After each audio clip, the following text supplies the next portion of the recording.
Our episodes deal with serious and often distressing incidents. If you feel at any time you need support, please contact your local crisis centre. For suggested phone numbers for confidential support and for a more detailed list of content warnings, please see the show notes for this episode on your app or on our website. It was nearing 4:30 on the cold, misty morning of Saturday, August 28, 1993, when married couple Ted and Jan Warner were jolted awake by a loud knock on their front door. The Warners lived on Prince Edward Park Road, a quiet and leafy residential street in the southern Sydney suburb of Woronora. Set on the waterfront of the Woronora River and surrounded by bushland, it was highly unusual to hear a disturbance at such an hour. Ted got up to open the door and was surprised to find his neighbour, 23-year-old Jeffrey Gilham, standing there, dressed in nothing but a pair of boxer shorts and smelling of smoke. Jeffrey lived next door to the Warners with his older brother, 25-year-old Christopher, and their parents, Helen and Stephen. The Gillums were a fixture of Prince Edward Park Road, having lived in the neighbourhood for over 2 decades. They were well liked, with locals viewing them as a loving, warm and sociable family, always keen to lend a hand to those in need or bring a plate of food to the neighbourhood barbecues. Ted had known Jeffrey Gilham his whole life and had never seen him in such a state. Typically neatly presented and well-spoken, his pale skin was covered in goosebumps and he appeared to be highly agitated. He started speaking in a strange, disjointed fashion, asking Ted to call 000. "They're all dead," Jeffrey mumbled. "He's killed them, set them on fire." Ted was stunned as he tried to make sense of Jeffrey's semi-gibberish claims. "Mum and Dad are both dead," Jeffrey continued. "He's burned them. I've killed him for what he did." Ted ushered Jeffrey into his house and dialed 000. As Ted tried to explain to the operator what was going on, the operator asked if Jeffrey had been drinking. Ted leant over to smell Jeffrey's breath, noting that it didn't smell like alcohol, but kerosene. He handed the phone to Jeffrey so he could explain things for himself.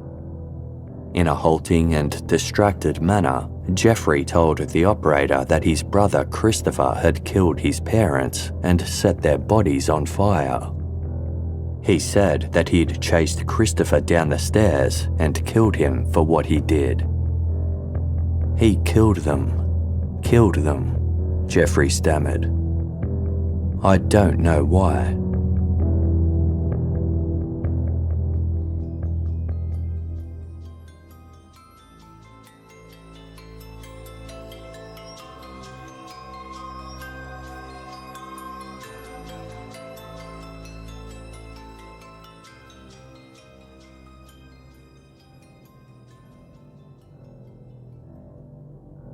Like most of the other homes in the area, the Gillums lived on a long, narrow block that sloped downwards from Prince Edward Park Road and towards the riverfront. External stairs led down from the street and to their modest 2-storey home, which was surrounded by an assortment of towering trees and greenery. The upper floor consisted of the combined lounge, dining and kitchen space, which gave way to Stephen and Helen's bedroom. From the lounge room, a spiral staircase led to the downstairs bedroom belonging to Christopher, which had an adjoining ensuite and rumpus room. Jeffrey lived in the converted boat shed, which was attached to the main house by a set of external stairs. At 4:43 a.m, a team of firefighters arrived at the property to find smoke rising from the roof. Jeffrey Gilham was waiting for them at the bottom of the external stairs in a highly agitated and emotionally distraught state. He appeared to be disoriented and delirious, speaking incoherently about his parents being dead inside the house. The firefighters ran along the side balcony to the rear of their house. Flames roared from inside Helen and Stephen's bedroom, as well as from a second fire in the lounge room.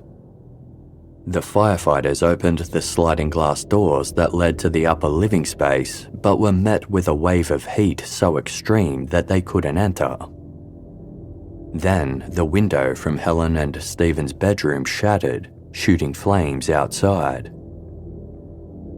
Within minutes, the team was able to get the flames under control. One of the firefighters entered the smoke-filled lounge room and found Helen's badly burnt body lying face down in the southern corner near the front door. She had been stabbed 17 times, with 13 of the wounds to the front of her chest. The firefighter continued into the bedroom, fighting flames as he went. There, on the bedroom floor, he found Stephen's body lying face down. He had sustained a total of 28 wounds, 16 of which were to the front of his chest. Parallel to the bed was an axe. Police officers arrived at the scene and accompanied firefighters as they kicked in the door to the downstairs rumpus room. The area was dark except for the reflected light of a spot fire that continued to blaze upstairs. There, they found Christopher Gilham's body lying next to the billiard table, naked except for a toweling dressing gown. His body was unaffected by the fire, but riddled with stab wounds. Like his mother, he'd been stabbed 17 times, a majority of the wounds to his upper chest. Next to his body lay a knife. After being examined by paramedics at the scene, Jeffrey Gilham was taken to Sutherland Police Station, where at 8:22 a.m. he agreed to participate in an electronically recorded interview. The traumatic events of the morning had clearly taken their toll on the 23-year-old. He sat wrapped in a blanket with a somewhat bewildered look on his face, his eyes cast downwards as he quietly mumbled brief answers to all of the officers' questions. According to Jeffrey, the previous evening had been an ordinary Friday.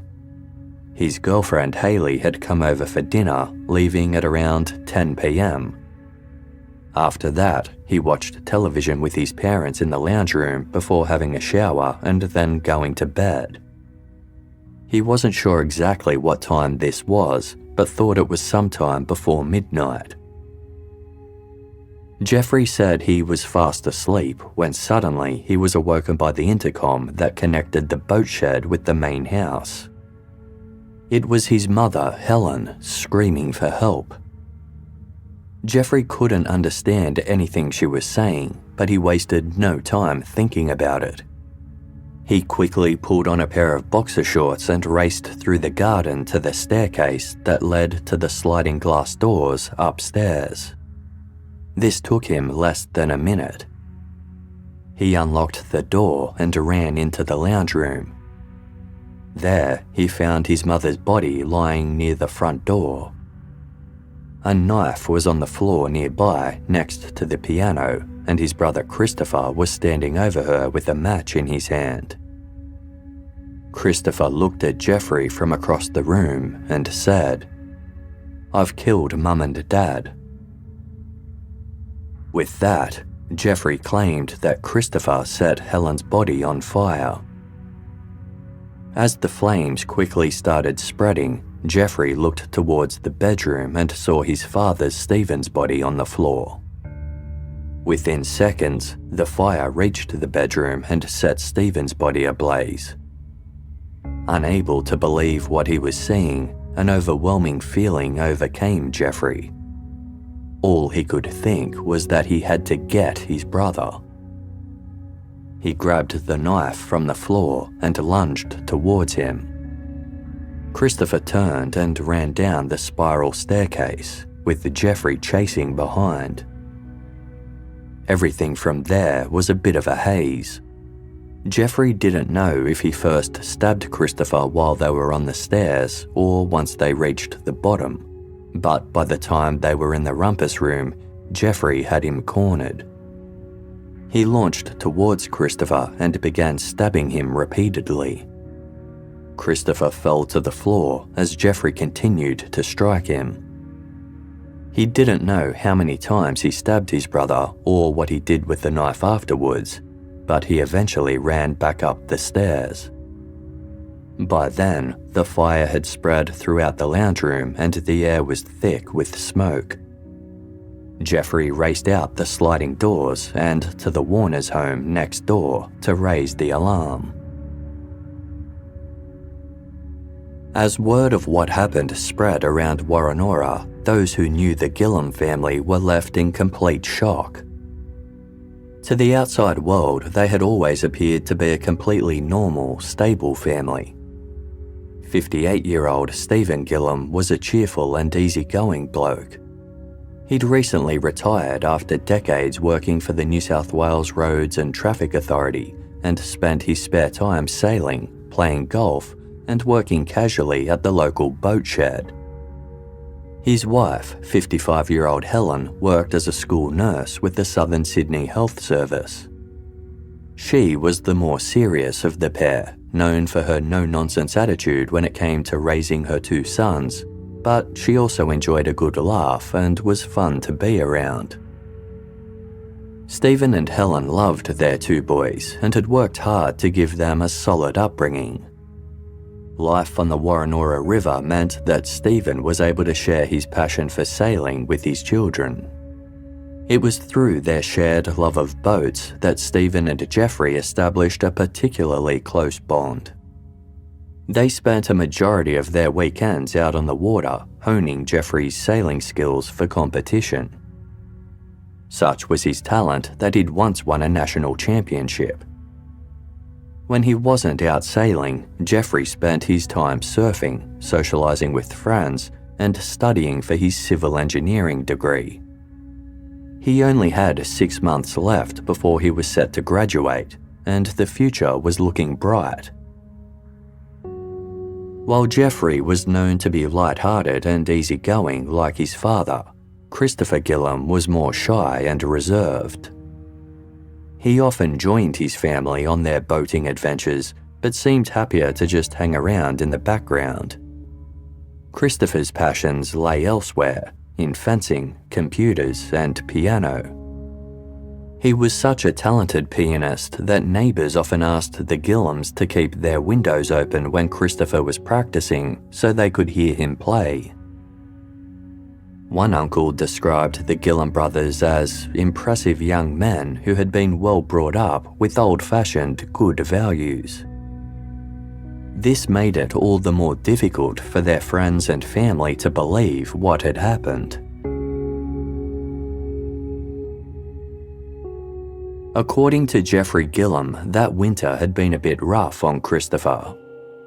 Having completed a degree in chemical engineering the previous year, he was struggling to find a job in the wake of the recession that hit Australia in the early 1990s. His parents had urged him to study a 1-year teaching degree as backup, but Christopher wasn't particularly enjoying it and also had doubts about his future employment prospects. He'd done some practical teacher training at a tough Western Sydney high school and didn't feel particularly cut out for the role.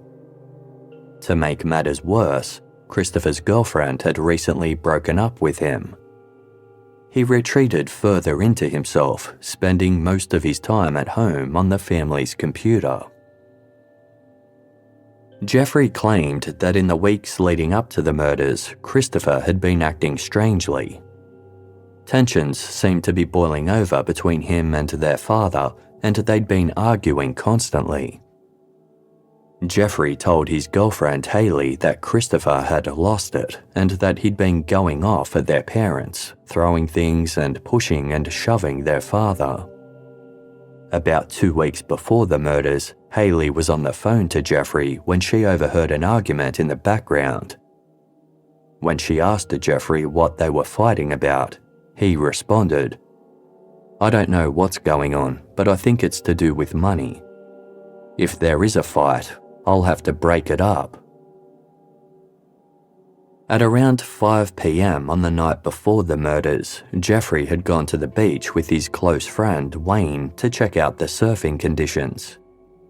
Jeffrey told Wayne that his brother had been acting strangely and had been going off at the drop of a hat. Wayne had known the brothers for several years and was shocked to hear that Christopher had been pushing and shoving Stephen Gilham. He asked what the fighting was about. Jeffrey said he wasn't sure, but he thought it could be over money given that Christopher wanted a new car.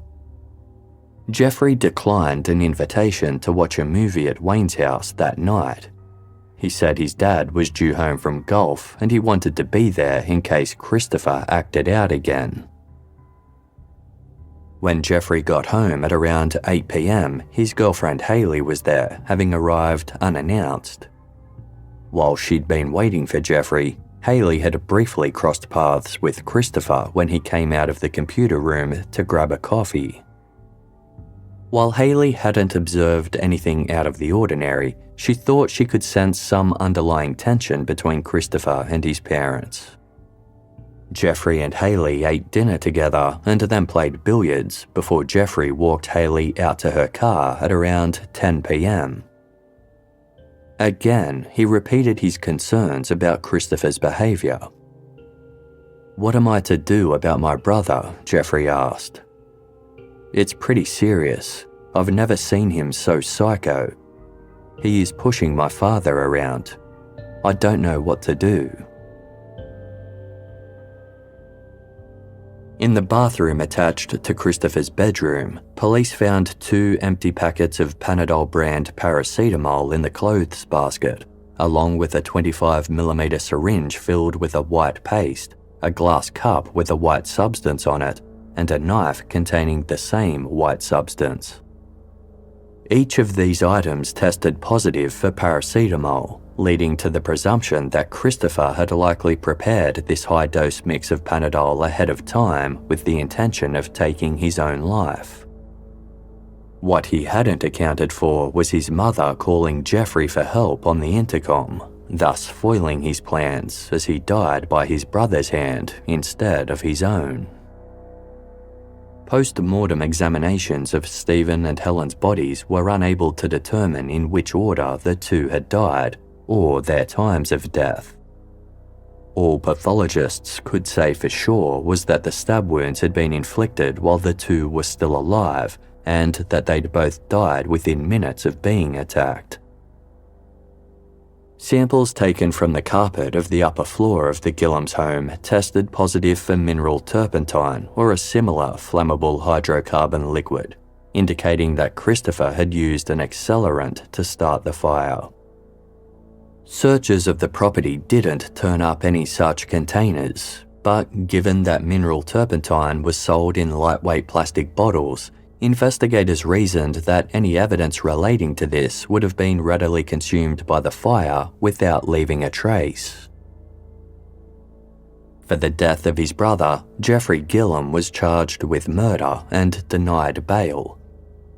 He spent a month in the psychiatric unit of Long Bay Jail as he struggled to accept the magnitude of the situation. Friends and family rallied around him, providing whatever support they could to get him through this tragic time. Jeffrey was eventually granted bail on the condition that he undergo psychological counselling and move in with a family friend who had been supporting him since his arrest. He faced trial for Christopher's murder in April 1995, where he pleaded guilty to the lesser charge of manslaughter. 2 psychologists found that Jeffrey suffered from no ongoing mental disorder, psychiatric condition, or violent tendencies. He'd simply reacted, albeit in a very extreme manner, to the circumstances he was presented with at the time. They were both of the view that there was minimal risk of Jeffrey offending again, that he showed deep remorse, and that his prospects for rehabilitation were excellent. The Crown accepted Jeffrey's manslaughter plea and he was sentenced to a 5-year good behaviour bond, with the judge describing the whole situation as a remarkable human drama. 2 months later, a coronial inquest was held to formally solidify the circumstances of Helen and Stephen's deaths. The coroner found that the couple had died by stab wounds inflicted by their son Christopher, and the case was officially closed. Jeffrey Gilham did his best to move on with his life, focusing on one small task at a time. He completed his engineering degree with honours and secured a stable job. His relationship with Hayley ended, and he started dating a friend of his from university named Rebecca. The two developed a deep bond and began making plans for their future together, with a house, marriage, and children on the horizon. After everything Jeffrey had been through, he worked hard to create the life he'd always envisioned for himself prior to the tragedy. Many admired the way in which he was able to pick himself up and carry on. But for Jeffrey's paternal uncle, Tony Gilham, things weren't sitting right. Ever since the funerals of Stephen, Helen, and Christopher, Tony Gilham had felt like something was a little off. He'd watched Jeffrey during the funerals and was surprised to see that he hadn't shed any tears. Even the sight of his family's coffins hadn't sparked any visible emotion. Tony had been in such a state of shock after the murders that he had taken half a year off work. Meanwhile, he felt like Jeffrey was carrying on as though he was unaffected, completing his university degree so quickly and with flying colours. When it took Jeffrey 6 months to collect his family's ashes, Tony started to get really suspicious. Tony found the allegations that Christopher had killed his parents over disputes about money to be completely without logic. Although Tony lived interstate and didn't visit his half-brother and his family often, he had caught up with Stephen and Helen just 6 months before the murders, and everything had seemed perfectly fine. If there had been tensions between them and their eldest son, they certainly hadn't shown it. Tony was also a bit taken aback by Jeffrey's claims that Christopher was the more shy and withdrawn member of the family. As far as Tony was concerned, it was Jeffrey who had always been the aloof one, whereas he'd always found Christopher to be friendly and talkative. If anything, Tony thought that Jeffrey was jealous of the extra care Christopher received from their parents, and could be a bit of a bully. When the crime scene was examined, investigators had found a 25-litre jerry can containing roughly 1 litre of petrol in the small alcove at the front of the house where the bins were kept. There was also a freshly cut length of garden hose, which appeared to have been cut from a longer hose that ran from an outdoor tap to a boat in the carport.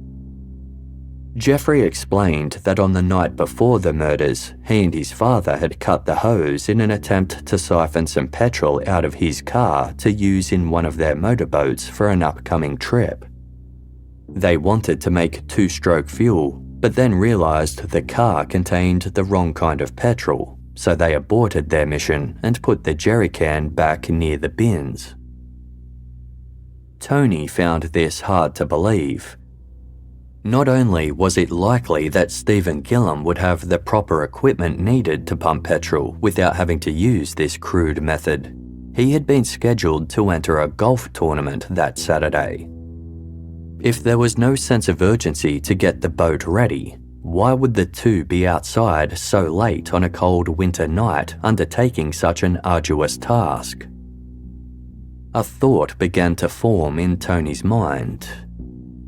Was it possible that Jeffrey was actually responsible for all 3 deaths and had created the story of his brother's so-called psycho behaviour to set Christopher up for the crime? Tony wasn't the only one who felt this way. Ted and Jan Warner, the couple who lived next door to the Gilhams, had been suspicious of Jeffrey's story ever since he knocked on their door on the morning of the murders. Despite claiming to have just stabbed his brother to death, there didn't appear to be any blood on him. Ted had looked Jeffrey up and down, and the only blood he'd seen was on the little toe of Jeffrey's right foot and the shin of his left leg. There was also a spot of blood on one of his fingernails.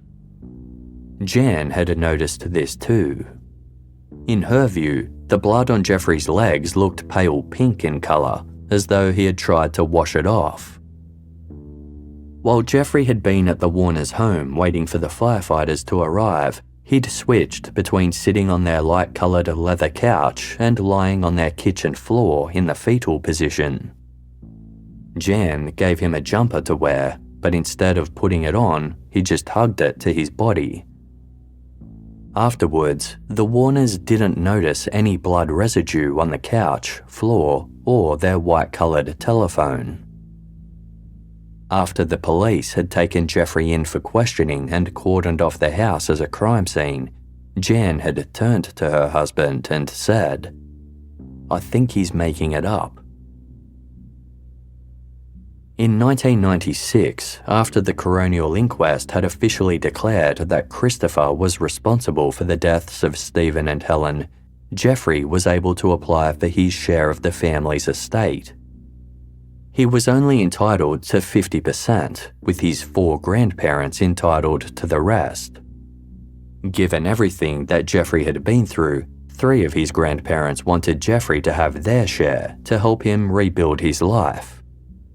However, Stephen's mother, Jeffrey's grandmother, Jessie Gilham, who lived in a house under Stephen's name, did not.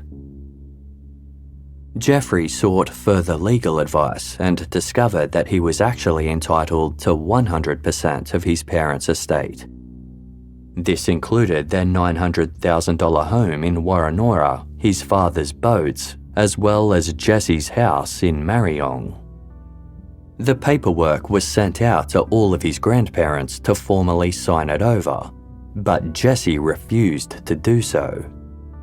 Jessie called her son, Tony Gillum, in a state of distress, saying that Jeffrey was trying to harass her into signing her entitlements back to him. It was at this point that Tony could no longer ignore the red flags. He flew to Sydney and visited the detective who had been in charge of the investigation. "I've got my suspicions about Jeffrey," Tony said. What the detective told him next was shocking.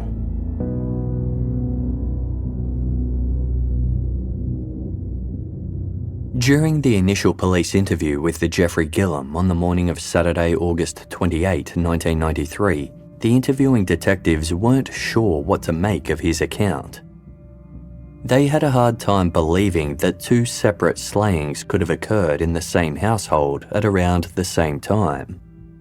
If Jeffrey was capable of killing his brother, they thought it stood to reason that he could also be capable of killing his parents. They also thought it seemed highly strange that Jeffrey's first reaction upon seeing his parents' dead bodies had been to attack his brother, rather than check on his parents to confirm if they were actually dead or try to stop the fire. One of the detectives put these questions to Jeffrey directly. "I don't know why I killed my brother," he responded. "I was just chasing him. I don't know why." The detective pressed on. "You're saying that your brother has killed your mother and father, and I'm just wondering whether it's just a convenient ploy on your behalf to tell us that, when in fact you've killed the whole 3 of them." Jeffrey kept his eyes cast downwards and mumbled back, "I haven't." He also couldn't explain why he hadn't checked on his dad or tried to stomp out the fire first. "I don't know why," Jeffrey said. "I just thought of other things and just did the wrong thing, obviously." During the interview, one of the detectives had also scribbled down a note for the other that read, "If he's just stabbed his brother, where's the fucking blood?" Their suspicions grew upon hearing Jeffrey's explanation for the jerry can of petrol with its makeshift siphon that was found in the Gilham's alcove.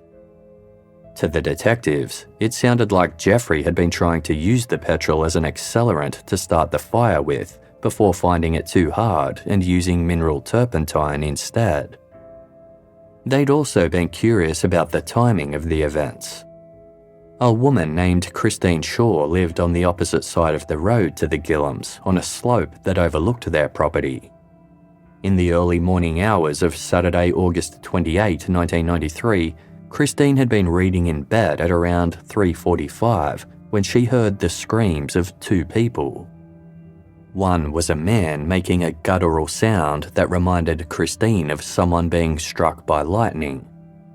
The other was a distressed-sounding woman who seemed to be desperately trying to reason with someone. Christine couldn't hear what was being said, but the voices alerted a neighbourhood dog who started barking incessantly.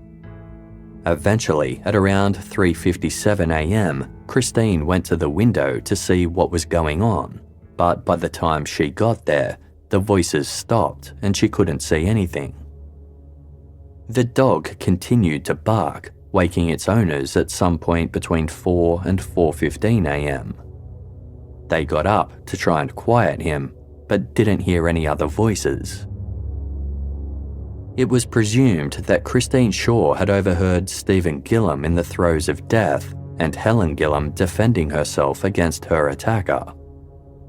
But if that was the case, it meant that they had both been attacked at around 4 a.m. Jeffrey claimed that upon hearing his mother's cries for help over the intercom, he'd immediately raced to the house, which took less than a minute, and everything had happened very quickly from there.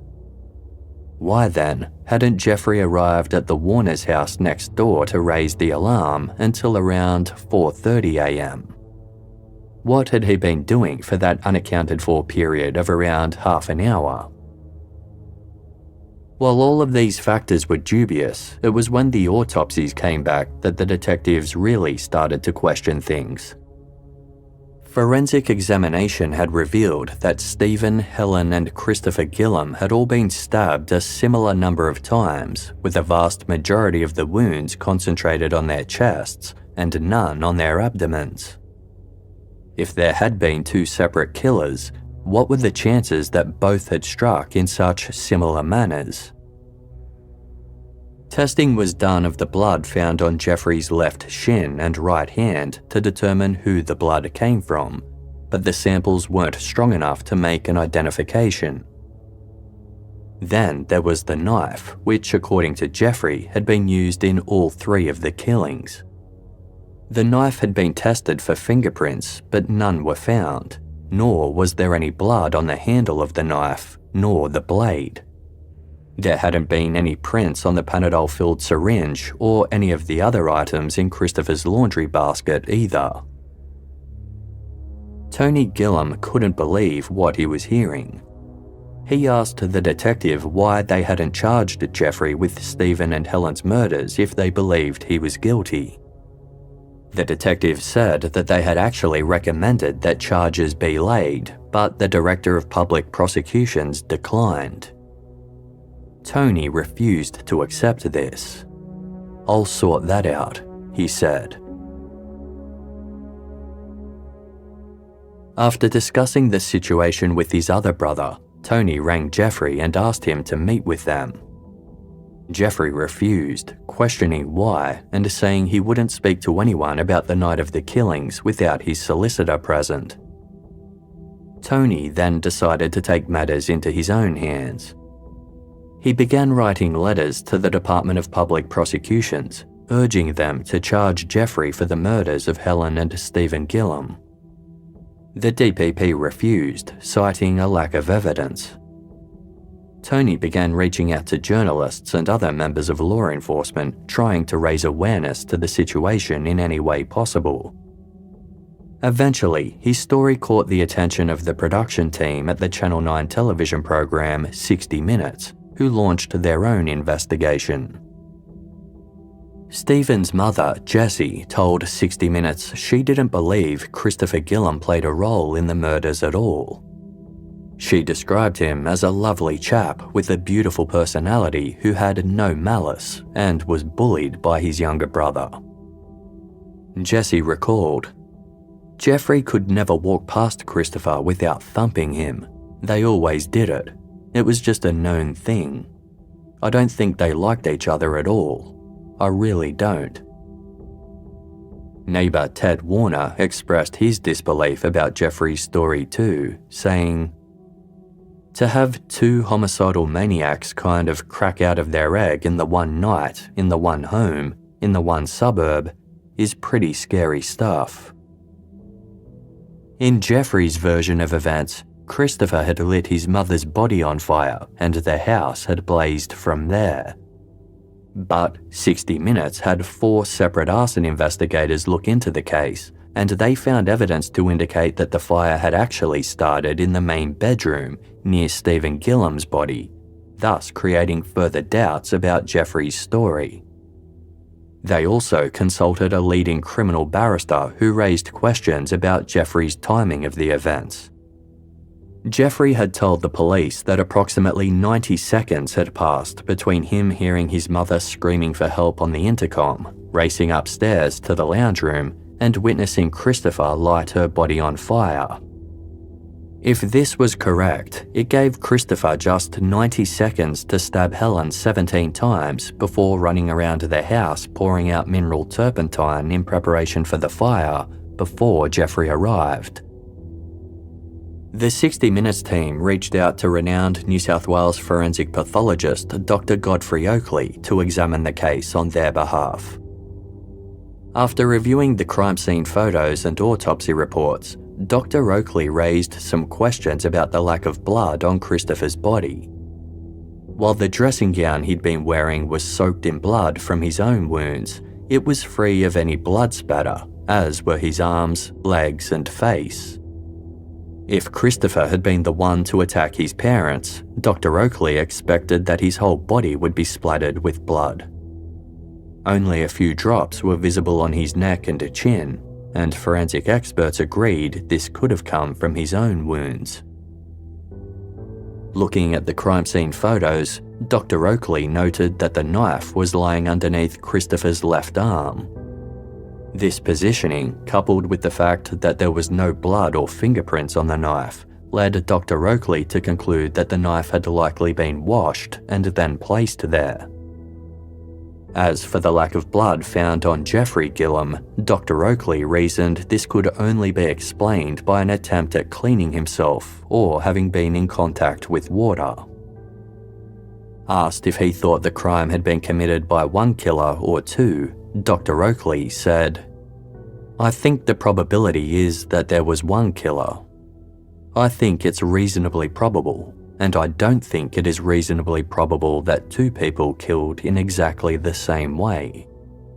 I think that the evidence which was shown on the dead brother demonstrated that he wasn't involved. I think that he wasn't part of it." Jeffrey declined to be interviewed for the program. Without his explanation for all of the evidence 60 Minutes had uncovered, the host of the segment called for an official coronial inquiry to be held. He also said that DNA testing should be done of the blood found on Jeffrey's body to determine which family member it came from. Stephen Gilham's family, unwilling to accept the fact that Christopher had gone to his grave condemned as a double murderer, strongly agreed. One of Stephen's brothers steadfastly stated, "All of these questions have to be answered." The 60 Minutes segment reinvigorated interest in the case, and to Tony Gilham's relief, it was announced that a second coronial inquest would be held to examine all the available evidence relating to the deaths of Helen and Stephen Gilham. Jeffrey refused to speak to the press, creating further doubt about his story in the eyes of the public. After all, if he had nothing to hide, then why not share his side of the story? The inquest commenced in late 1999, with hearings scheduled to be held over several months. The counsel assisting the coroner presented the court with all of the questionable elements of the case, with significant focus on the blood evidence and the similarities between the stab wounds of the three victims. Testimony was also delivered from various witnesses about Jeffrey's physical appearance at the time of the crime. Some recalled that his hair had been wet or shiny looking, suggesting the possibility that he could have washed it. But according to testimony from one blood spatter expert, the lack of blood on Jeffrey didn't hold any major significance anyway. He told the court that it was a common misunderstanding to think that the amount of blood on an attacker was linked to the level of violence they inflicted. A detective who had attended the crime scene also gave evidence that he hadn't been surprised by the lack of blood on Christopher or the murder weapon that was found lying beside him. A huge amount of water had cascaded into the downstairs space due to the firefighting efforts on the floor above. A tarpaulin had been placed over Christopher's body in an attempt to preserve any evidence, but water had already dripped onto him before this occurred. The detective therefore assumed that any blood on Christopher or the knife had been washed away. However, DNA testing had since been done of samples taken from the drops of blood on Jeffrey's feet, and while the results were below laboratory level after 5 years in storage, there were some indications that the blood was Helen's. Of the 4 forensic experts who gave evidence, 2 believed that the number and pattern of the stab wounds indicated that only one killer was involved in the crimes.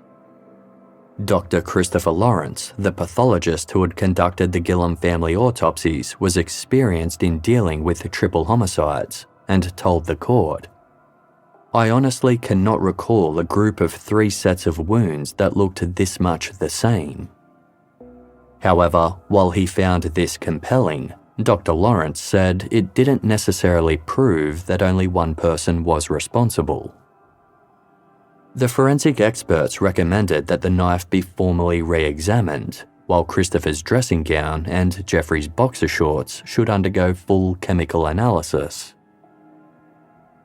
After all of the evidence and witness testimony was presented, the coroner found that there was sufficient evidence to suggest that Jeffrey Gilham could be responsible for murdering his parents, and they recommended that the Director of Public Prosecutions consider laying charges. There was just one problem. After Jeffrey's manslaughter plea back in 1995, key pieces of evidence including the knife, the clothing worn by all 4 family members, carpet samples taken from around the bodies, the piece of freshly cut garden hose from the petrol siphon, and Christopher's fingernail scrapings had all been destroyed by the police. Other items like the jumper Jan Warner had given to Jeffrey to wear after the killings had never even been taken into evidence. Anything that could be useful for further testing was no longer available. In July 2000, the Director of Public Prosecutions, Nicholas Cowdery, notified his decision not to press murder charges against Jeffrey Gilham. Without these key pieces of evidence, he felt there was no reasonable prospect of securing a conviction. Jeffrey's uncle, Tony, was outraged. Refusing to accept this conclusion, Tony continued trying to attract attention to the case in any way he could. He put a sign on the rear windscreen of his car that read, "The DPP is protecting a mass killer by the name of Jeffrey Gilham," and parked it out the front of Nicholas Cowdery's office in the city. He even offered his own $200,000 reward for information. Tony continued the fight for 3.5 years, motivated by the blatant way in which Jeffrey continued to live his life seemingly with no consequence for his alleged actions. During this time, Jeffrey got married and bought a house in St. Ives, an affluent suburb in Sydney's Upper North Shore. He continued to enjoy sailing, using the sailboat he'd inherited from his father. In early 2004, thanks to Tony's persistent efforts, the New South Wales Homicide Squad finally decided to reopen the investigation. With the key pieces of evidence no longer available, their focus was on uncovering new and compelling evidence that could convince the DPP it was worth prosecuting Jeffrey Gilham for his parents' murders. Looking back through the case file, they noticed that several items of Jeffrey's clothing had been found in the burned wreckage of his family's lounge room. Jeffrey's girlfriend from the time confirmed this was the same clothing he'd been wearing when she'd visited the Gilham home on the night of the murders. Given that Jeffrey had shown up on the Warners' doorstep wearing nothing but boxer shorts, investigators wondered what his clothing was doing in the lounge room. An examination revealed there was no blood on any of the garments. This led them to theorize that Jeffrey could have hastily undressed before attacking his family to avoid getting any blood on his clothing, and had left them behind assuming they'd get burned in the fire. The location where Christopher Gilham's eyeglasses were found was also of interest. Christopher was short-sighted and had mild astigmatism, a common eye condition that causes blurred or distorted vision. He wore glasses at all times, except when sleeping or showering. According to his ex-girlfriend and a former flatmate, Christopher always kept his glasses next to his bedside because he needed them to move around, even wearing them to go from the bedroom to the bathroom. But after the murders, his glasses were found on the window ledge in the downstairs bathroom. Investigators thought it was highly unlikely that Christopher would have walked upstairs in the dark to kill his parents without his glasses on. They deemed it more probable that Jeffrey had waited until his brother was asleep before moving his glasses to put him at a disadvantage. The reason Christopher wasn't wearing them was because he'd been roused from his sleep upon hearing his parents being attacked and had run upstairs in a panic without stopping to find his glasses first. Christopher's vision impairment also highlighted another crack in Jeffrey Gilham's story. Those close to Christopher said he wasn't very confident when it came to driving. He rarely borrowed the family vehicle and refused to drive at night, therefore making it highly unlikely that his desire for a car would have been a strong enough motive to kill his own parents. Detectives re-interviewed the first responders who attended the Gilham residence on the morning of the attacks. The firefighter who had been operating the pump at the rear of the fire truck recalled that Jeffrey Gilham had been brought over to him by another officer. When Jeffrey was about 1.5 meters away, the firefighter could smell petrol on him. Given his experience in the field, he was familiar with the smell of petrol and could distinguish it from any other accelerants. Based on this statement, investigators felt that the odour Ted Warner had smelt on Jeffrey's breath, which he'd described as kerosene, had actually been petrol. With a second witness backing Ted's recollection, investigators cast even more doubt on Jeffrey's claims that he'd tried to siphon the petrol with his father earlier that evening. Had he done so, the smell would have been washed away in the shower he claimed to have taken before bed. They were more convinced than ever that Jeffrey had attempted to siphon petrol from his car by sucking on a garden hose in order to set fire to the house. Another firefighter recalled that when he arrived at the Gilham's property with breathing apparatus, Jeffrey was standing near the garage by himself in a highly agitated state. He apparently said, "Don't go in there, somebody's got a knife." Investigators believed this was Jeffrey's final attempt to deflect the firefighting efforts in the hopes that the fire would obliterate all evidence that proved the real killer was him. This just left the question of motive. If the case made it to trial, it wasn't the prosecution's responsibility to prove motive, but it would certainly help strengthen the brief of evidence before it was presented to the DPP.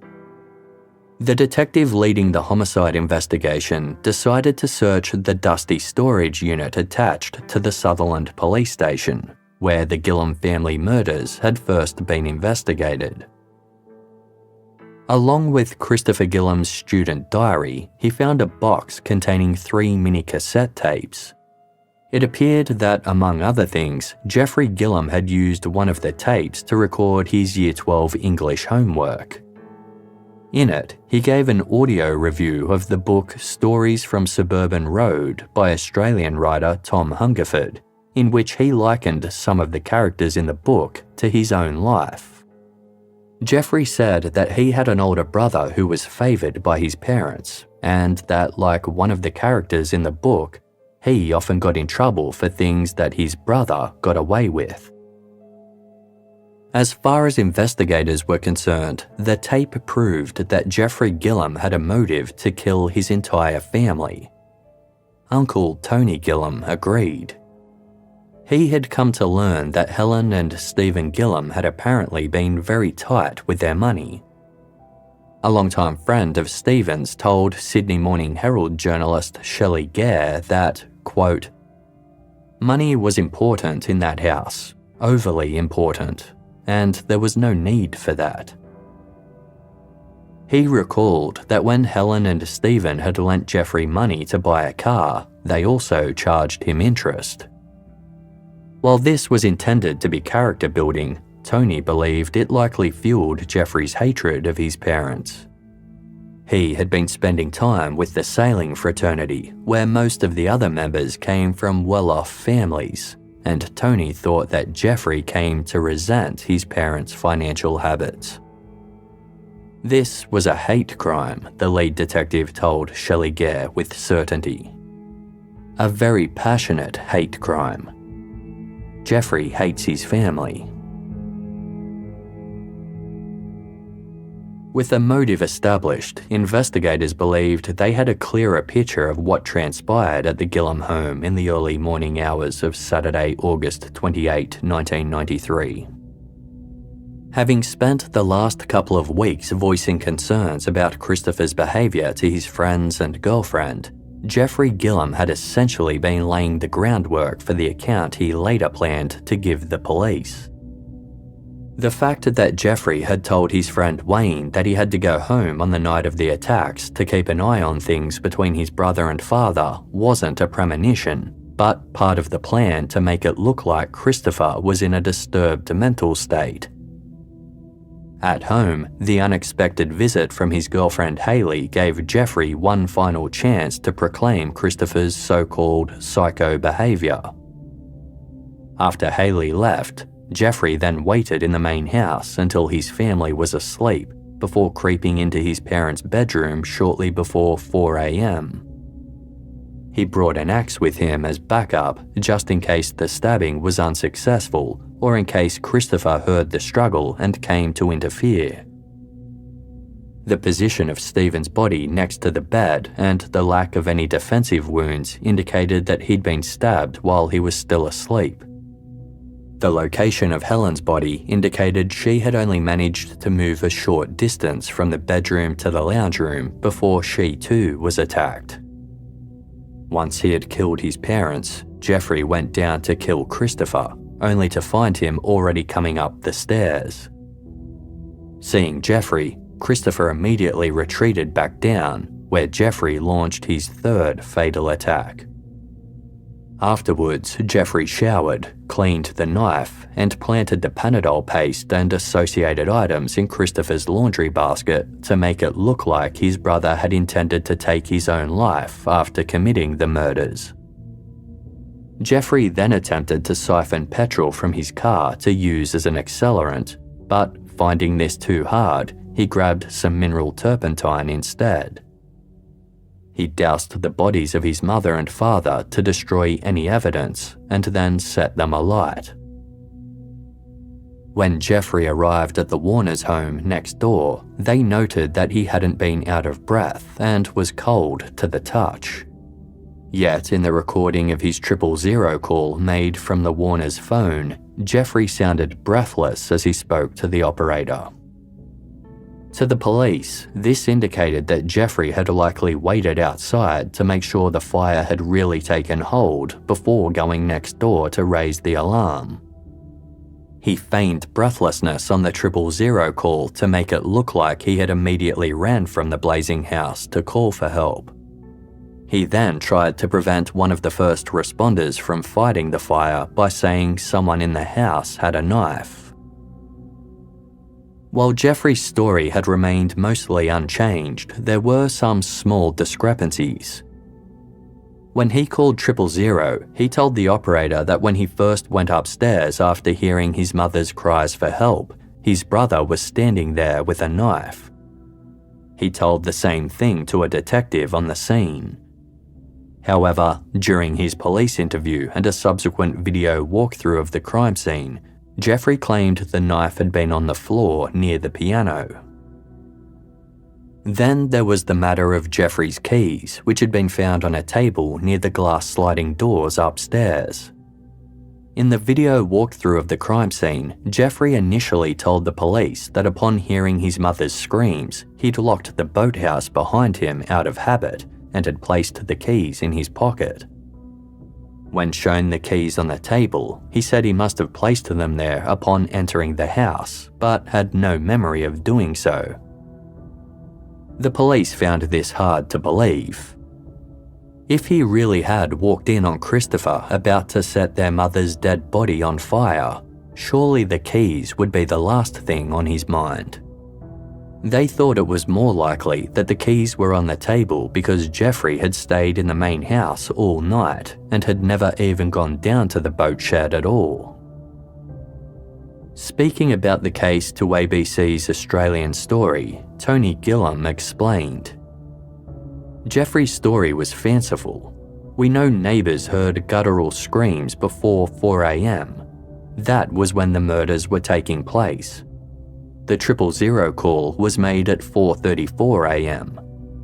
For Jeffrey's story to be true, his mother would have had at least been alive for 20 minutes before making a call over the intercom to Jeffrey in the boat shed with serious stab wounds to herself.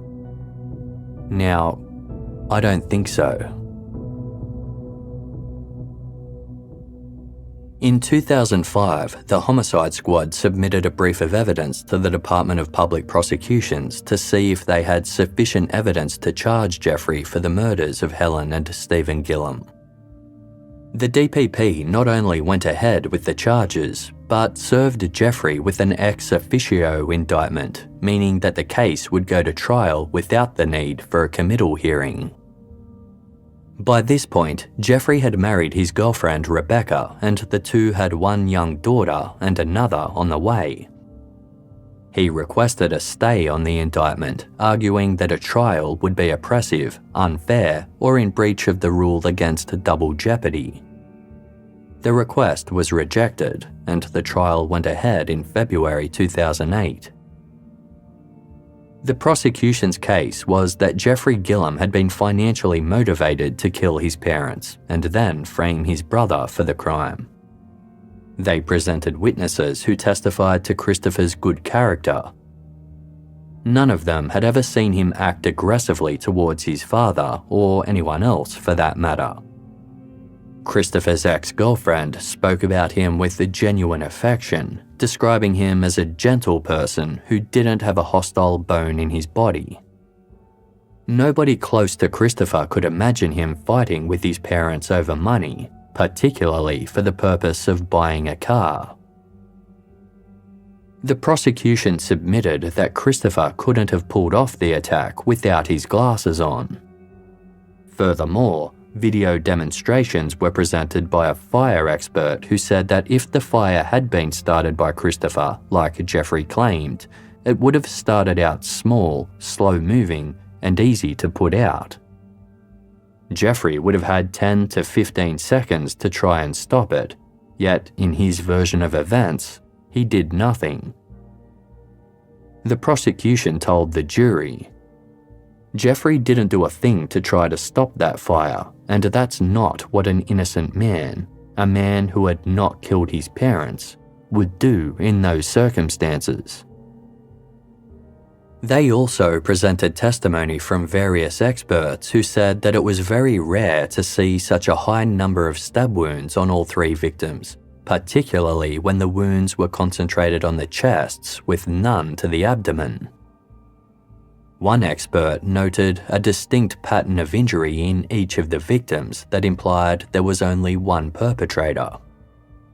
The prosecutor told the jury that the similarities in the stab wounds were so remarkable that it defied logic to believe that two brothers independently got into a homicidal rage using the same knife in the same way. But the defense posited that the events had played out exactly like Jeffrey Gilham had always maintained. They said the evidence didn't suggest this was a carefully planned crime, but a frenzied attack committed by a deranged individual as the result of a spur-of-the-moment emotional or psychiatric disturbance. With Christopher becoming increasingly withdrawn in the months leading up to the murders, they put it to the jury that the person more likely to have snapped that morning was Christopher.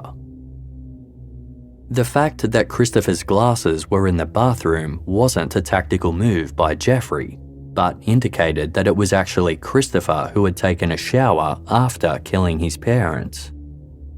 In one of the crime scene photos, it appeared as though Christopher had a soap bubble in his ear, and a towel with his name monogrammed onto it was also found rolled up into a ball in his bedroom. This suggested that Christopher had stabbed his parents and then gone downstairs to shower under the assumption they were both dead. It was only when he heard his mother screaming for help on the intercom that he realised she was still alive. He quickly threw on his dressing gown and raced upstairs to stab her repeatedly in the back, just seconds before Jeffrey arrived. Christopher's ophthalmic surgeon testified that while Christopher's uncorrected vision was below average and he certainly would have benefited from wearing his glasses, he would have been able to negotiate a familiar environment and perform everyday tasks quite well without them. The surgeon felt that Christopher would have been capable of going upstairs, taking a knife out of a cutlery drawer, and distinguishing between his mother and father. The defense said that any similarities in the stab wounds was pure coincidence. If Helen's blood was on Jeffrey's feet, this was simply because he had come into contact with her blood when standing alongside her body. A blood spatter expert also said it was possible that Jeffrey had brushed against something that was soaked in Helen's blood, or that a drop of her blood had fallen from the knife when he picked it up. He also said it was possible the blood spatter on Christopher's neck and chin could have resulted from stabbing his parents. As for the lack of blood or fingerprints on the knife, reports from first responders showed inconsistencies regarding the knife's original location. Some said it was lying on the floor, others said it was propped against Christopher's body. Approximately 10,000 litres of water had been pumped into the upper level of the house during the firefighting efforts. Footage captured at the crime scene showed that Christopher's hair and body were wet, and that water was dripping through the roof and down the staircase to the floor around him. Any blood from the knife or on Christopher's body had likely washed off. The knife was also handled extensively by the police using cloth and paper prior to it being tested for fingerprints. But according to one police expert, the material the knife handle was made of typically didn't show fingerprints anyway. The knife was never forensically examined for the presence of blood before it was destroyed by the police years later. Based on these various factors, the defense didn't believe the lack of blood or prints on the knife proved anything. The same went for the lack of prints on the syringe filled with Panadol paste and associated items that were found in the laundry basket in Christopher's bathroom. Testing had been done on other items around Christopher's room, such as his fencing swords, a beer bottle, billiard balls, and the sliding doors, and these didn't have any prints on them either. Nor did the laundry basket in which the Panadol kit was found. This suggested the prints had simply been eliminated as a result of the firefighting efforts, or alternatively, that Christopher himself had washed his hands immediately before handling the Panadol. Testimony from one of the prosecution's own experts said that freshly washed hands don't leave fingerprints. Other seemingly suspicious details, like Jeffrey's clothing being found in the lounge room, could be explained by the simple fact that Jeffrey had showered in the upstairs bathroom before going to bed that night. He left his clothes there so his mum could wash them for him, like he always did. While this might show that Jeffrey was an untidy young man, it didn't prove he was a killer. The fact that he was cold to the touch when he arrived at the Warners' home wasn't a sign that he'd been lurking outside waiting for the fire to take hold, but a common symptom of shock. One of the biggest weaknesses in the prosecution's case was explaining why Christopher had stayed downstairs and done nothing to help his parents when their screams could be heard by neighbours over 50 metres away. Their case relied on Christopher having never made it upstairs and being killed at least 15 minutes before Jeffrey started the fire. But during the autopsies, the carbon monoxide levels of all three victims had been tested to determine if they were dead before or after the fire started. For a non-smoker, the normal level of carbon monoxide is between 0.5 and 2%. None of the Gillums smoked, yet all three of them had higher levels of carbon monoxide than usual. Helen's blood carbon monoxide level was 3%, Stephen's was 4%, and Christopher's was 6%. Such high levels suggested all three of them had inhaled smoke before they died. But if Christopher died 15 minutes before Jeffrey allegedly started the fire, how could this be explained? Testimony was delivered for the prosecution by forensic pathologist Dr. Christopher Lawrence, who advised the jury not to place any significance on this. He explained that even though the carbon monoxide levels in all three of the deceased were higher than average, they were still within reasonable limits. Dr. Lawrence stated, "In the normal course of things in looking at a person with stab wounds and fire damage, a level of less than 10% would be assumed to be that the person had died before the fire started." Appearing on the stand, Jeffrey Gilham's original version of events remained unchanged. But with the expert testimony indicating that Helen, Stephen, and Christopher had all been dead when the fire started, this effectively ruled out the possibility that anyone other than Jeffrey could have lit the fire. The trial ran for several weeks before the jury were left to deliberate.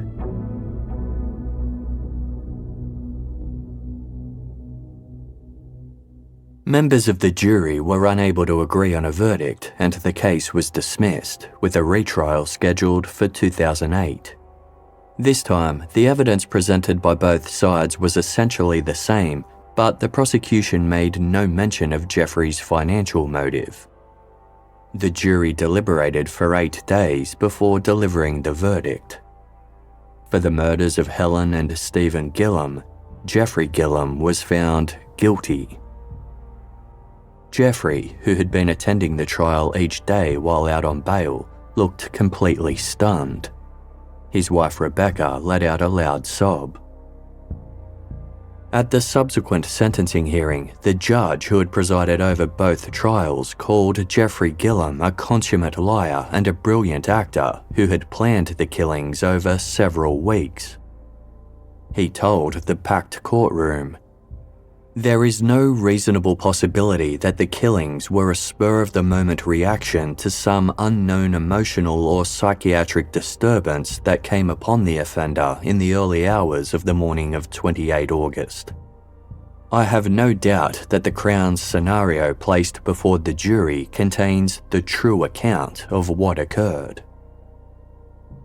While the judge had instructed the jury to ignore the evidence about the Panadol paste as it wasn't helpful in indicating who had killed Stephen and Helen, he said that the guilty verdict indicated the Panadol was part of a scenario manufactured by Jeffrey to paint Christopher as deranged. Acknowledging the lack of motive, the judge also questioned the decision of the prosecutor to accept Jeffrey's manslaughter plea back in 1993. He said that decision had to be seen in the context that Jeffrey's entire extended family had been supportive of him and convinced of his innocence at that time.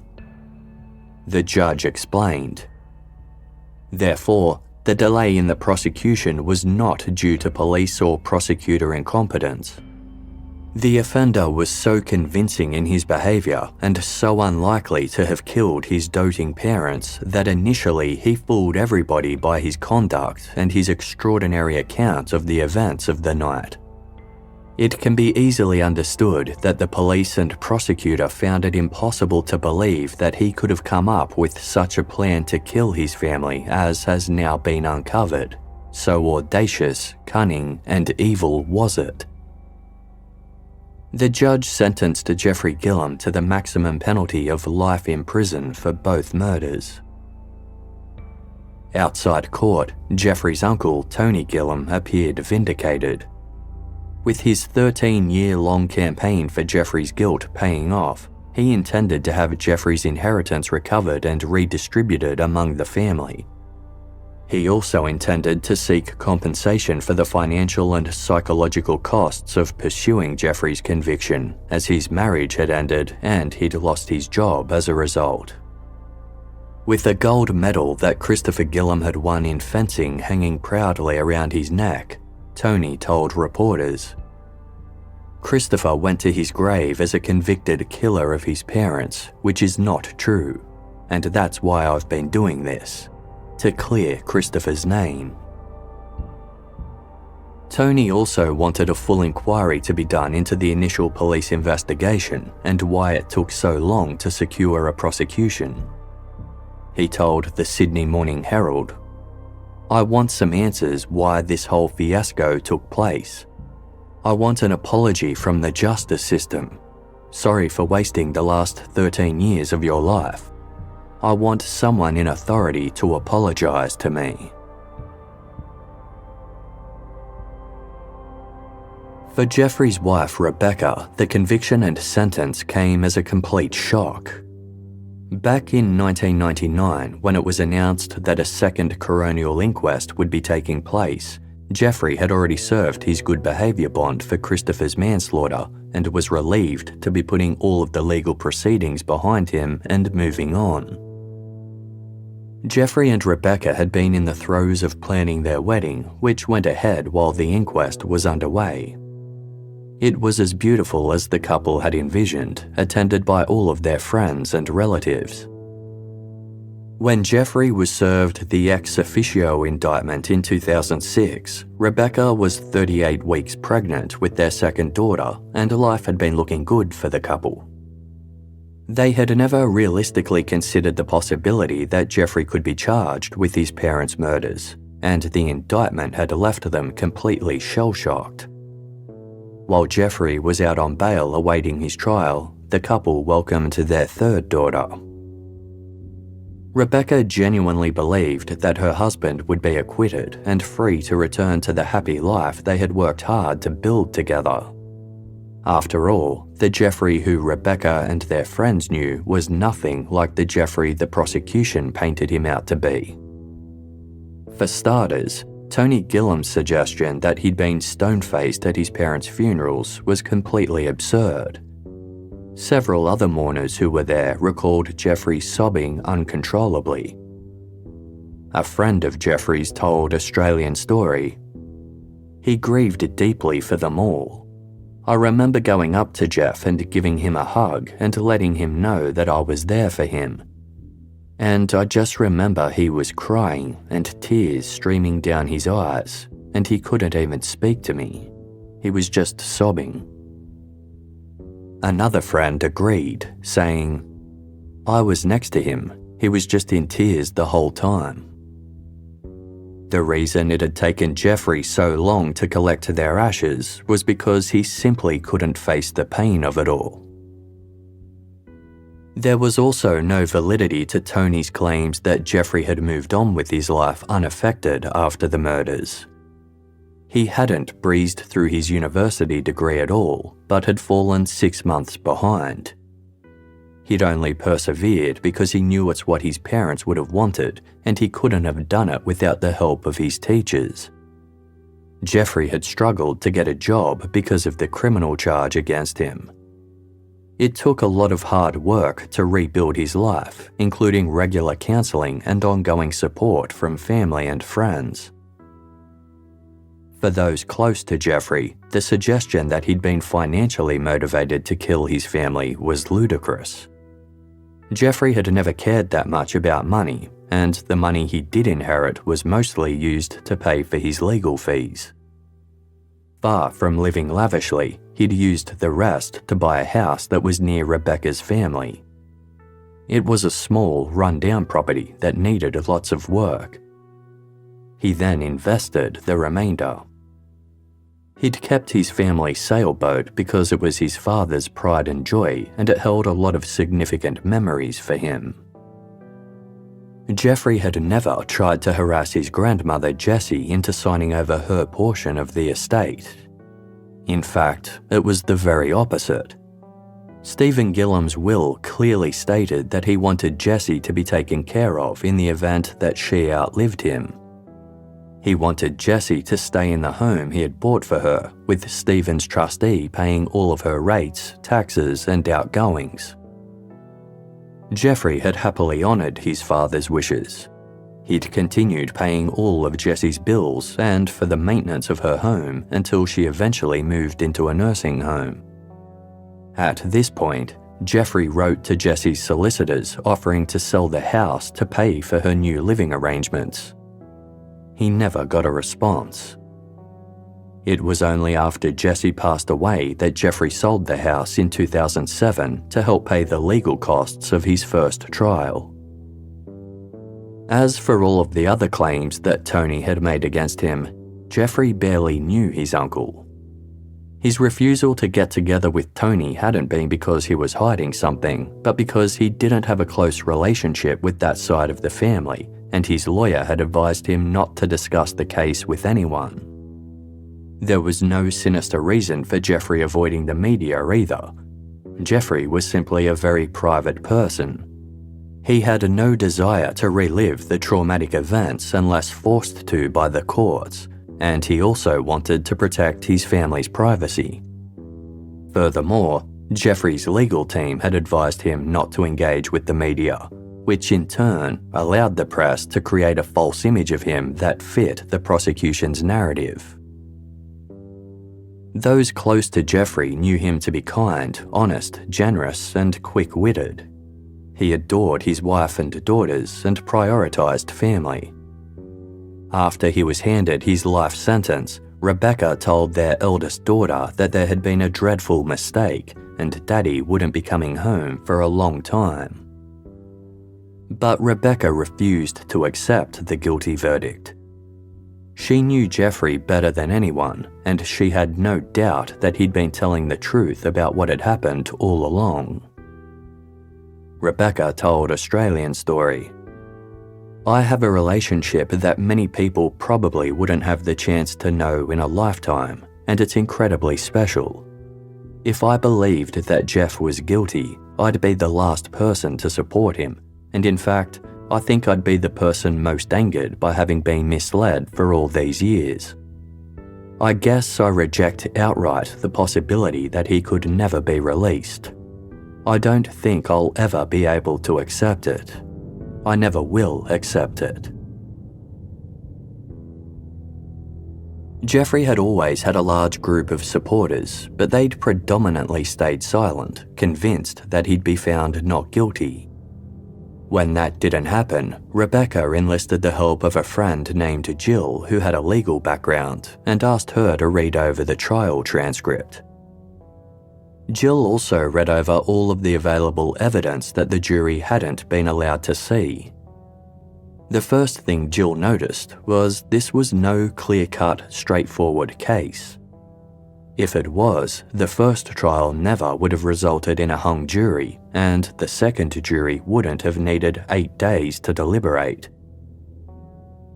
Rebecca and Jill gathered several of Jeffrey's friends and created the Jeff Needs Justice support group. Together, they started going through the case in detail and sharing all of the information they found online. The more they uncovered, the further convinced they were that Jeffrey had been the victim of a severe miscarriage of justice.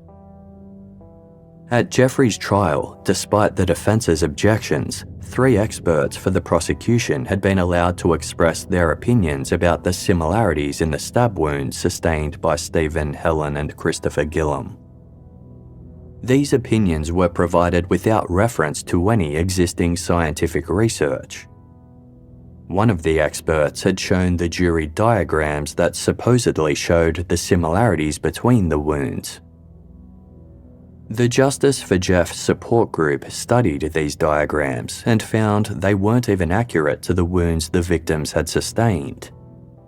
There were also some important differences between Christopher's wounds and those of his parents, which were never highlighted to the jury.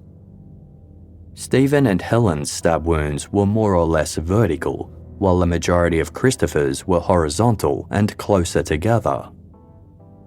Stephen and Helen also had wounds to their necks, while Christopher did not. The group reviewed over 70 scientific research papers on stab wounds and discovered that the expert opinions presented at trial had no scientific merit. The stab wounds were no more similar to each other than they were to stab wounds sustained by victims of multiple stabbings in unrelated cases. There was also nothing unusual about the lack of wounds to the victims' abdomens. According to the research, the chest is the most common site for stab wound injuries. It turned out that the prosecution had also sought opinions from an internationally recognized leading forensic pathologist named Professor Stephen Cordner. He had given evidence at the second Coronial inquest, saying the only thing similar about the stab wounds was the number of wounds, and the fact they were likely all inflicted with the same knife. Professor Cordner had said, "I do not think it is safe to conclude that the 3 deaths were by one hand." The prosecution had refused to call Professor Cordner at Jeffrey's trial, claiming he was unreliable. Jeffrey's support group got hold of this report and discovered that Professor Cordner argued that aspects of the prosecution's evidence was both factually wrong and scientifically unsound. He also expressed the view that the prosecutor's arguments based upon that evidence were unfounded and misleading. To the group, the prosecution's decision not to submit Professor Cordner's evidence had been a calculated move, as it would undermine a significant argument of their case. One of the things that most astonished the group was the prosecution's claims that there was nothing significant about the high carbon monoxide level in Christopher Gilham's bloodstream. His level of 6% was significantly higher than that of his parents, and over 4 times the upper limit of normal. All the scientific research on carbon monoxide suggested that Christopher had been alive near the fire and inhaled smoke before he was killed, just like Jeffrey had described. They sought an opinion from a specialist American toxicologist named Professor David Penny, who had been studying the effects of carbon monoxide for over 30 years.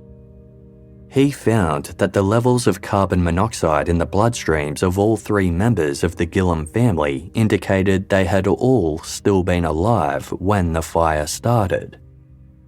Professor Penny provided an affidavit discrediting the evidence presented by Dr. Lawrence at trial, stating it was preposterous to assert that the person died before the fire started. Based on Christopher's 6% carbon monoxide level, Penny said he would have been inhaling smoke for between 2 to 4 minutes prior to his death. The group examined the video demonstrations presented by the fire expert who claimed that Jeffrey would have had up to 15 seconds to try and stop the fire if it had indeed been lit by Christopher like he claimed. The demonstrations were made using bare timber and PVC pipes to represent Helen and Stephen's legs. They didn't take into account the clothing they were wearing, which would have acted as a wick and accelerated the fire. In the demonstrations, mineral turpentine had been poured around the bodies rather than directly on them, and the fire was lit some distance from where the turpentine had been poured. In Jeffrey's version of events, Christopher had poured the turpentine directly onto his mother's body and then lit her directly. The group consulted some fire experts who added that the body temperature of the victims would also play a significant role in how the fire developed in its initial stages. They conducted their own demonstrations taking these missing elements into account and found that the fire travelled quicker, further and higher than in the demonstrations shown to the jury, and fit with Jeffrey's description of what happened. As for the jerry can of petrol, the group had no doubt about Jeffrey's claims that he and his father had tried to siphon it the Friday night before the murders. While they didn't plan on going boating that Saturday, they did have plans to take the boat out on Sunday. With both of them already tied up with other arrangements on Saturday, Friday night had been their only chance to get things ready. The prosecution claimed that Jeffrey gave up on siphoning the petrol after it became too hard.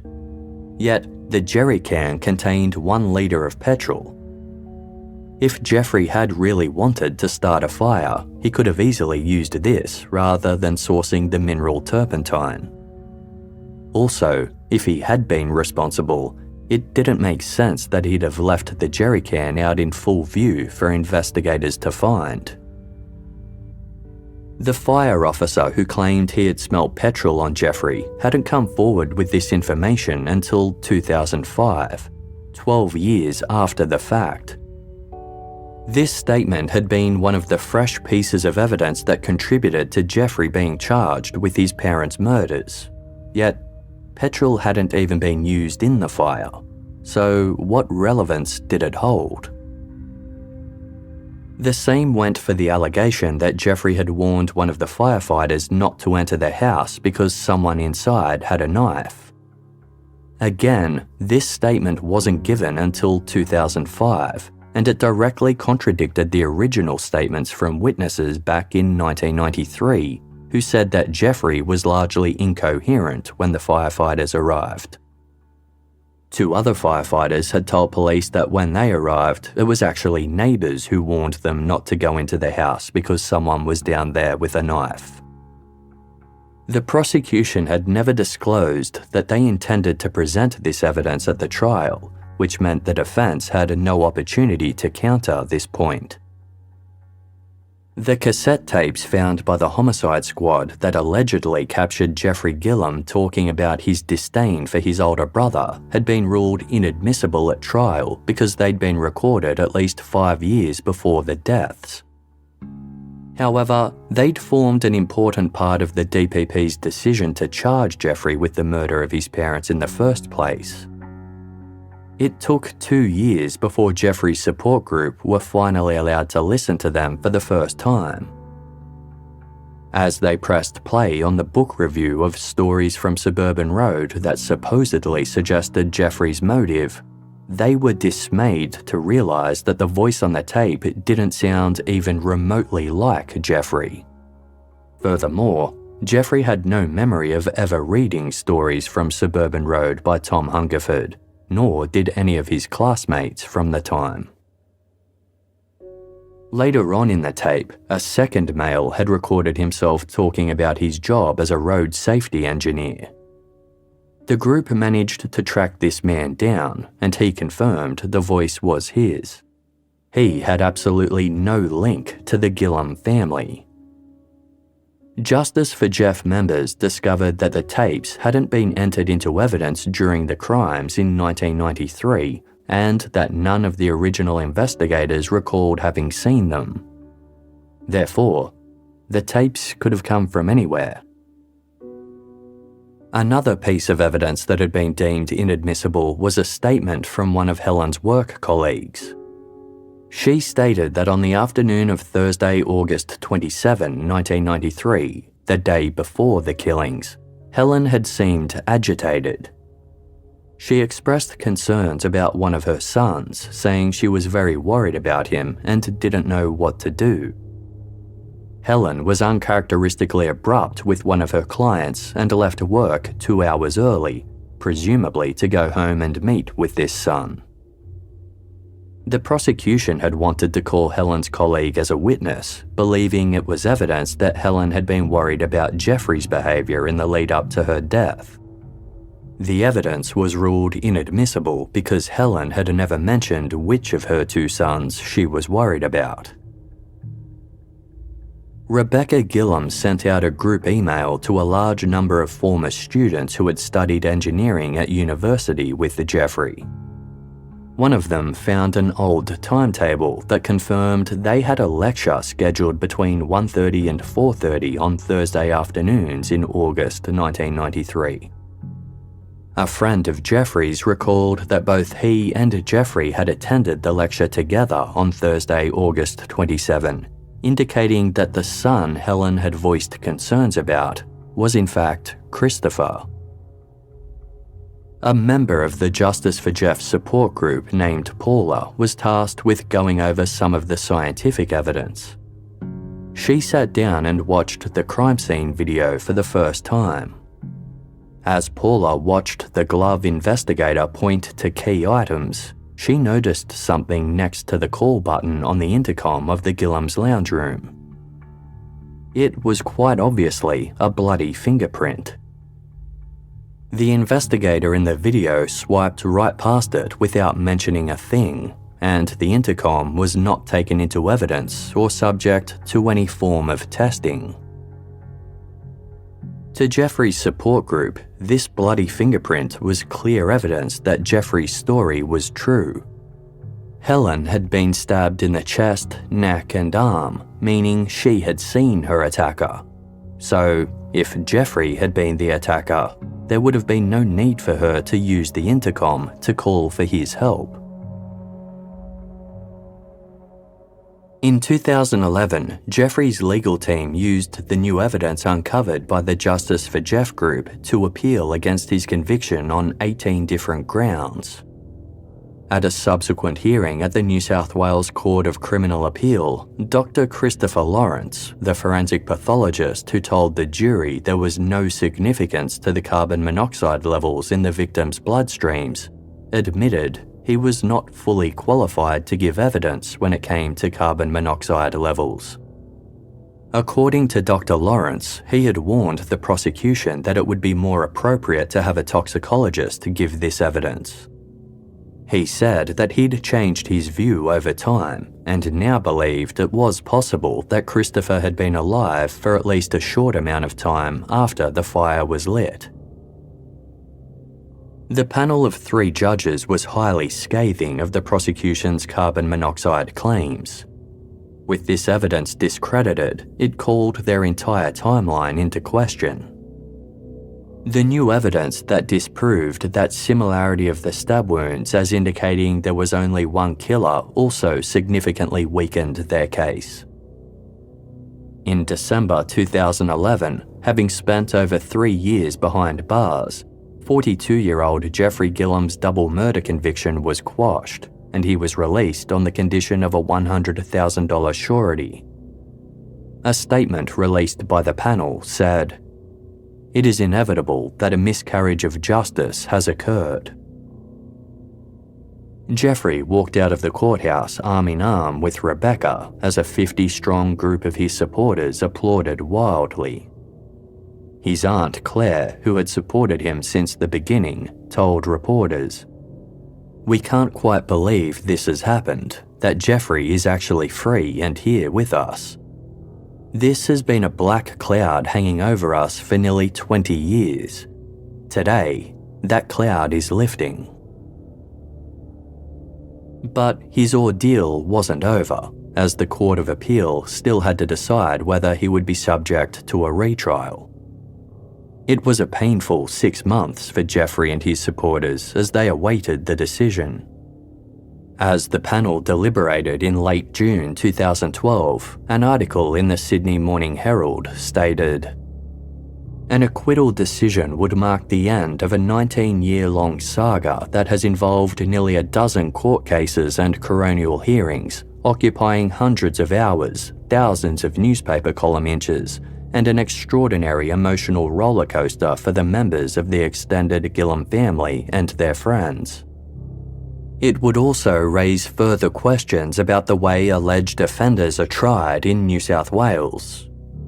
In particular, it would raise questions about the use of forensic scientific evidence to prove a person's guilt or innocence, and the ability of juries to understand this evidence and its fallibility." The panel was divided, but with a majority decision of 2 against 1, Jeffrey Gilham was acquitted of all charges and officially declared a free man. Tony Gilham was outraged.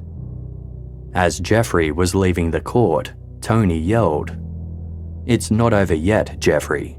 I'll fix you." But Jeffrey was unfazed. Squeezing Rebecca's hand, he told reporters, "This has been a horrendous experience for us. I'm glad today that I have been acquitted of the charges. I would just like to thank all the supporters that stuck by me, most importantly, my wife Rebecca and my children, and everyone that's fought for the truth to be told. I am very happy to be going home a free man, and that's just all I want to do. Go home." 3 weeks after Jeffrey's acquittal, Tony Gilham died of a heart attack at the age of 60. A close family friend told reporters Tony was completely burnt out after the legal fight. He'd spent too many hours going over the case in painstaking detail, chain-smoking and downing beer after beer. Several members of law enforcement and the legal world attended Tony's funeral to pay their respects, where he was remembered as a compassionate, caring, and tenacious man. The lead prosecutor from Jeffrey's trial read a psalm to the packed chapel that said, "Hear, Lord, my plea for justice. Pay heed to my cry." She told reporters, "In the face of the tragic loss of his 3 beloved family members, Tony Gilham had the strength of character, integrity, and decency to apply all his energies toward honouring their lives." Tony's crusade had not only deeply impacted his health, but it also cost Jeffrey Gilham 3 years of his freedom. Goulburn Jail, where he'd served his time, was a 2.5-hour drive from his home in St Ives. While Rebecca and their 3 daughters had visited him on most weekends, Jeffrey had missed out on so many milestones, including many of his daughters' firsts. After his acquittal, Jeffrey remained as tight-lipped as ever with the media, eager to move on and live a quiet, happy life with his family. For those who knew the Gilham family, the entire saga was difficult to comprehend regardless of the legal outcome. With Jeffrey being acquitted, the horrifying reality was that the seemingly normal Christopher really had snapped and killed his parents, and that Jeffrey's instinct had been to kill his brother in response. His auntie Claire had discussed the case with her former doctor. She told journalist Shelley Gare that she'd asked him, "How could this possibly have happened in a normal family?" The doctor's response was abrupt. "Normal people don't kill people." But when Shelley Gare spoke to a forensic psychiatrist about the case, they disagreed. "Anybody can do anything," he said. "Whenever I start lecturing a new bunch of students, I always say, don't for a moment think you're immune from being a criminal, or that your father or your mother or your sister won't end up in jail. Our motives vary, but that aptitude to kill is within us all in the right circumstances."